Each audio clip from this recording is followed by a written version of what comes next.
La gente no cambia.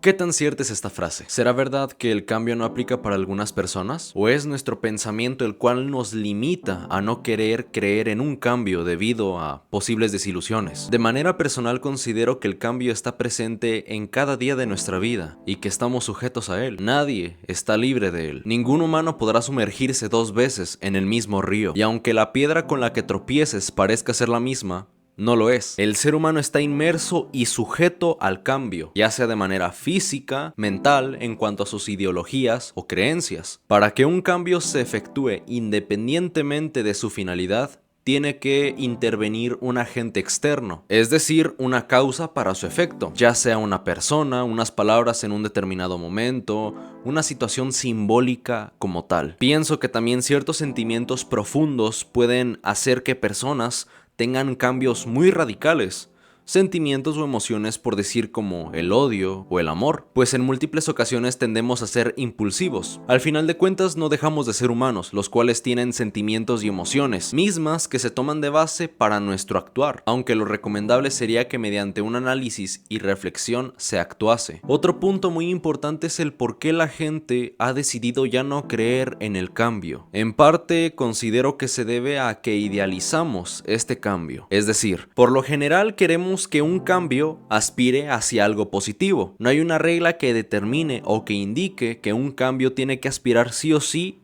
a algo positivo. Indudablemente desearíamos que fuera así, pero la realidad no siempre estrecha manos con nuestras idealizaciones. El cambio lamentablemente no siempre será para bien, pero esto dependerá del individuo que quiera realizar este cambio. Recordemos que el humano se caracteriza por el qué hará con su historia, para definirse y crearse, más allá del que han hecho con él a lo largo de su historia. Nosotros somos escritores y protagonistas de nuestra vida, en correlación de la arbitrariedad de la vida, de la cual hablaremos en otro video. Y ahora por decir tú, ¿alguna vez has considerado o has pensado que las personas no cambian? Mayormente cuando presuponemos o pensamos que una persona ha cambiado sin tener pruebas de ello, crea una idealización.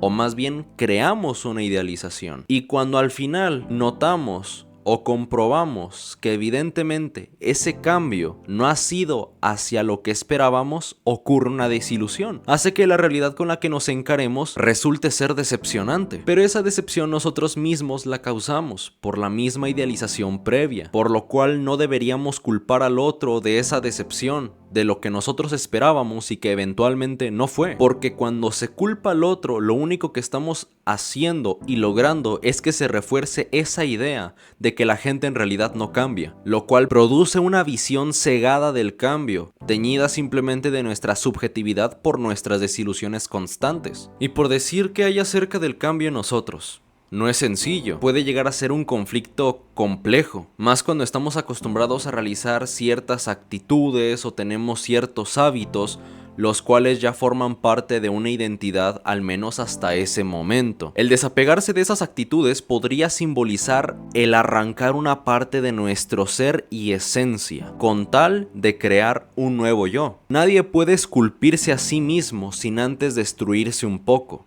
y con esto no me refiero al dolor físico, o un dolor literalmente, sino a la lucha interna constante. La voluntad es fundamental aquí, pues es la que nos alienta a no retroceder, sino a avanzar en la creación de esta nueva versión de nosotros. Quizá tú estés en este punto ahora mismo, pero antes de querer cambiar, pregúntate, ¿qué es lo que te impulsa para querer cambiar? Pero sobre todo, ¿con qué finalidad? El aprender de nuestros errores también abre la puerta hacia la mejora, a fin de no volver a cometerlos. Y te diré otra cosa acerca de los errores. Considero que los errores no son fracasos, son aprendizaje. Pero esto dependerá del cómo tú los veas y cómo los tomes. Otra situación u otro tema, el cual también va ligado a este, son las segundas oportunidades.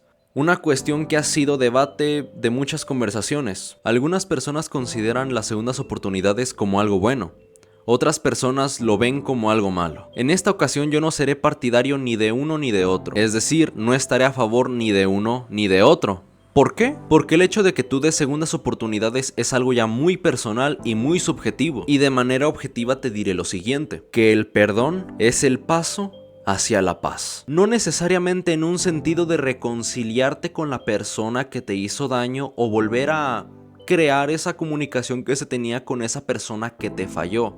No, me refiero en un sentido de paz entre tú, tu vida y tu pasado y tu presente. Pues a veces este pasado llega a ser tan oscuro que opaca nuestro presente, porque estamos viviendo en lo que aconteció y no en lo que está aconteciendo. Y aunque lo diga de manera simple o romántica, yo sé que no es fácil perdonar, pero créeme que tampoco es imposible. Este tipo de acciones o este tipo de cambios son los que marcan una gran diferencia en nuestro entorno y en nuestra vida. Aunque sean muy mínimos o que parezcan mínimos, a veces no somos conscientes de todo lo que podemos desencadenar solo por una acción que realicemos o por una acción que no realicemos. Nosotros también influimos en las personas que nos rodean, ya sea de manera directa o indirectamente, y de igual manera las personas que nos rodean influyen en nosotros, en nuestra manera de pensar y demás.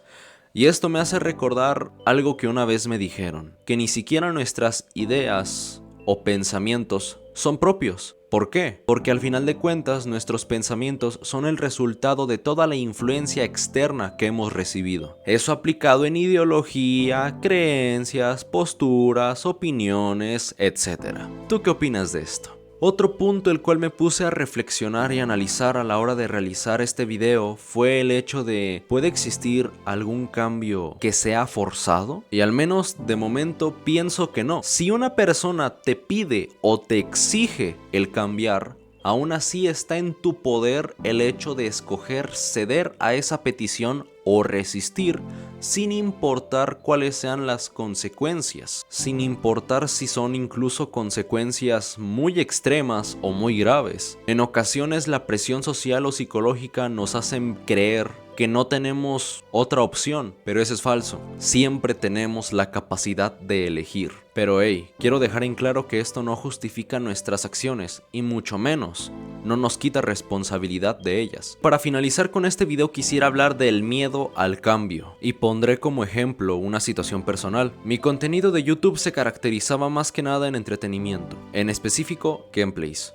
Pero hubo un punto en el que ya no me sentía feliz grabando ese tipo de videos. Ya no lo hacía con esa misma pasión, ya no era lo mismo, no era la misma sensación. Y en mi cabeza estaba la idea de hacer videos reflexivos, de hacer videos en los cuales yo diera mi punto de vista. Videos como este, como el que justo estás viendo en este momento. Pero por miedo a cambiar, siempre posponía esta idea. Siempre ponía pretexto tras pretexto y al final no hacía nada. Y me quedaba parado. Me quedaba en un punto estático. No avanzaba ni retrocedía. Tenía miedo a fallar. Nadie quiere fallar.